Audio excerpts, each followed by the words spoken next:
ఏదైతే పహల్గావ్ ఘటన జరిగిందో అయితే ఇక్కడ మనకు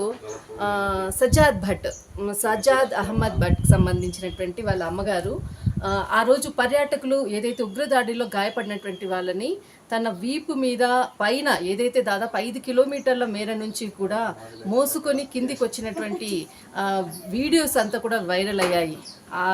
వాళ్ళ మదరు ఆమె ఇక్కడ వాళ్ళ ఇంటి దగ్గరే ఉన్నాం ప్రస్తుతము.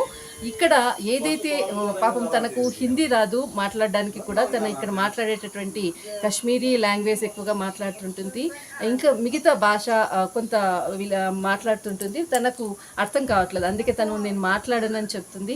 आपने जो आपका बेटा का खुश है? बहुत खुश है. अच्छा, क्या बोला था आपका बेटा ने? नहीं कोई बात नहीं. ఆమెకి పాపము హిందీ అర్థం అవ్వట్లేదు. నా కొడుకు మీద చాలా సంతోషంగా ఉంది, చాలా మంది పర్యాటకులను కాపాడాడు అంటూ కూడా ఆ తల్లి చెప్తుంది. కానీ ఆమెకి భాష మాత్రం రాదు, బట్ ఆమె భావాన్ని మాత్రం అర్థం చేసుకోవచ్చు. But she is very happy and मेरा बेटा के बारे में मैं बहुत खुश है, यही बोलना चाहते हैं.